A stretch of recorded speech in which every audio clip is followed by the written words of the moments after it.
Welcome in, everyone. If you're over 40 or 50 and you've been dealing with that incredibly frustrating struggle, stubborn weight gain, those afternoon energy crashes where you literally just want to nap under your desk, and a general heavy sense of fatigue, I really want you to know. I hear you. We've all been told time and time again that this is just a normal part of getting older. But what if it isn't? Today, in this explainer, we're going to look at some absolutely fascinating biological mechanisms that might just change everything you thought you knew about your metabolism. It's a completely paradigm-shifting question, right? I mean, what if the reason you can't seem to lose weight has absolutely nothing to do with what you're eating, but rather when you're eating? I want to reassure you right out of the gate. Your body is not broken. Your metabolism hasn't just magically decided to give up on you because of your age. Actually, your body might simply be trapped in the completely wrong fuel mode, and it's all driven by an invisible villain we rarely ever talk about, which is chronically elevated insulin. So think of insulin like a highly diligent, maybe slightly overbearing warehouse manager, just pacing the floor of a massive storage facility. Every single time you eat a meal or even grab a tiny snack, insulin rises. And while that manager is pacing the floor, every single storage door in that warehouse is locked tight. Nothing is coming out. Your body can only burn the food you literally just ate, and your stored body fat is completely locked away. It's only when the manager finally clocks out and leaves the floor, when your insulin fully drops back to baseline, that those warehouse doors swing open and you can actually start burning stored fat. Okay, let's dive into this. Because for decades now, our modern environment has really pushed us to eat continuously. We have breakfast at 7 a.m., a quick snack at 10, lunch at noon, maybe a little pastry in the afternoon, dinner, and then of course a late-night dessert. Because food just keeps coming in. Our poor warehouse manager never actually goes home. And over the years, this creates something called metabolic inflexibility. Your body literally loses its natural evolutionary ability to switch smoothly back and forth between burning incoming food and burning stored fat. Simply because, well, it rarely ever needs to. But the good news? That metabolic machinery is still right there inside you, just waiting to be reactivated. So let's take a chronological journey and look at the fasting timeline. Here's our roadmap for the hours after we stop eating, which is all completely grounded in some amazing circadian biology research from places like the Salk Institute. We're going to move from the initial delivery rush, right through the night shift, hit the metabolic switch, and finally enter some really deep cellular repair.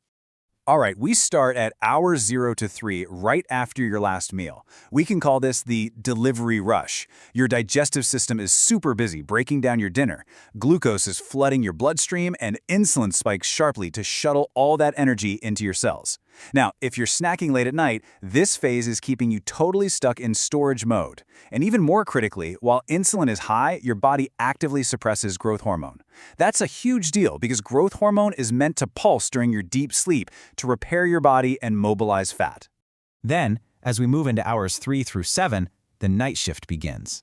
Insulin is finally falling, digestion is slowing down, and a totally different hormone called glucagon quietly takes over to keep your blood sugar perfectly stable. Basically, you are no longer running on dinner. You're now running on energy your body stored earlier. The warehouse manager is finally walking off the floor, and those storage doors are just starting to crack open. And that brings us to a really profound turning point. Hours 7 to 12, the metabolic switch. This is where things get really cool. Your liver runs out of its stored sugar and suddenly needs a new fuel source. So, the warehouse doors to your stored fat swing wide open. Your body begins physically breaking apart stored fat cells into fatty acids. But it does something even more magical than that. The liver converts some of these into ketone bodies. Ketones are just these extraordinary little molecules because they can actually cross the blood-brain barrier. You know that awful morning brain fog? That's often just from fluctuating glucose. Ketones step in and provide an incredibly stable, clean-burning stream of energy. So instead of a crash, you get this sudden, beautiful sense of calm focus. And your brain doesn't just run better during this time, it actively repairs itself. During this fasting phase, the body pumps out a protein called BDNF. You can think of BDNF as miracle fertilizer for your brain. It promotes neuron survival and neuroplasticity. And if you think about it from an evolutionary perspective, this makes perfect sense, right? Our ancestors needed sharper focus, not a cognitive shutdown, to go out and find food when they were hungry. Our biology actually thrives on these temporary breaks from eating. Next up, we enter hours 12 to 14. The cleaning crew arrives. During this specific window, your body, which is finally no longer burdened by digesting food, diverts its energy to something absolutely incredible called autophagy. This is a cellular recycling system. It's such a profound discovery that it actually won the Nobel Prize in Medicine back in 2016. Basically, this system identifies damaged proteins, worn-out mitochondria, inflammatory debris, and it breaks them all down to be reused. It's renovation, not destruction. But here's the catch. This internal cleaning crew only gets to work when a specific cellular pathway called mTOR quiets down. And mTOR only quiets down when insulin stays low. So, if we are constantly grazing all day, the cleaning crew literally never gets access to the building. Now, what's really interesting about this slide is how it challenges a massive cultural hurdle we all face, the big breakfast myth.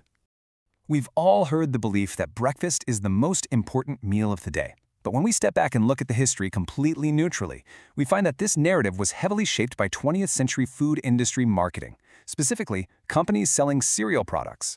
Obviously, they had pretty clear financial incentives to encourage us to eat immediately upon waking up. But the actual clinical evidence, it tells a totally different story. For instance, a major 2019 systematic review in the highly respected British Medical Journal found absolutely no consistent evidence that eating breakfast aids in weight loss or metabolic health for adults. Eating early simply interrupts that deep cellular repair we were just talking about. So, if you can push past that morning habit, you enter the final phase from hours 14 to 16, deep work and gut repair. Now, I know exactly what you might be thinking. Wait, am I going to lose muscle if I don't eat? The answer lies in your biological armor. Get ready for this jaw-dropping statistic. During a fast, human growth hormone can spike by up to 1,300%. Studies show these highly significant surges even during a 16-hour fast. This is your body's built-in protection system at work. Growth hormone specifically targets stored fat for energy while actively preserving your lean muscle tissue. I mean, evolution didn't design you to just waste away your muscles because your breakfast was delayed by a few hours. At the exact same time, another hidden miracle is happening down in your digestive system. Your gut has its own nervous system. People often call it the second brain, and it relies on something called the migrating motor complex. This is essentially a rhythmic wave that sweeps debris and bacteria right out of your intestines. But this housekeeping wave only fully activates in a fasted state. Every single time you eat a snack, the cleaning stops. When you fast until noon, your gut finally gets the uninterrupted hours it needs to heal and clean itself, which can dramatically reduce things like bloating and irregular digestion. So, the crucial point is, how do we actually do this? Well, here is the solution: the Noon Reset Protocol. The Noon Reset comes down to 3 incredibly simple, non-negotiable steps. Step 1 is narrow. You want to compress your eating window to roughly 8 hours, which gives you a full 16-hour fasting period. For most of us, that just means eating between noon and 8 p.m. Step 2 is optimize. Look, fasting isn't a free pass to eat poorly. To preserve that muscle and aid repair, you really need to target around 1.2 grams of protein per kilogram of body weight during your eating window. And step 3 is offset. This is vital, guys. Try to take a brief 20-minute fasted walk right before you break your fast at noon. This primes your muscles and vastly improves your insulin sensitivity for when that first meal finally arrives. Now, I completely understand that starting this can feel a little daunting. That first week, yeah, it might feel a bit uncomfortable. That morning hunger is going to try to trick you into thinking it's an emergency, but I promise you, it's really not. Your main hunger hormone, ghrelin, is largely driven by habit. If you've eaten breakfast at 8 a.m. for the last 20 years, well, your body just expects food then. But the research shows that within just 7 to 10 days of consistent fasting, your ghrelin patterns adapt beautifully. The hunger quiets down as your body finally remembers how to access all that stored fat for its energy. Ultimately, what we're talking about today goes so much deeper than just losing a few pounds. As this quote perfectly captures, intermittent fasting is not simply about eating less, it is about restoring metabolic flexibility. It's about remembering that your biological machinery is exquisite, it's intelligent, and it is highly capable. It was never broken. It was just temporarily suppressed by our modern environment of non-stop consumption. Which leaves us with this final, really empowering thought to consider. Next time you feel tired or when your metabolism just feels completely stuck, is your body really just slowing down because of age? Or is it simply waiting for you to finally let insulin drop, clear the floor, and unlock those warehouse doors? Thank you so much for exploring this fascinating biology with me today in this explainer. You absolutely have the power to reset your rhythm. Start tomorrow and just see what your body is truly capable of.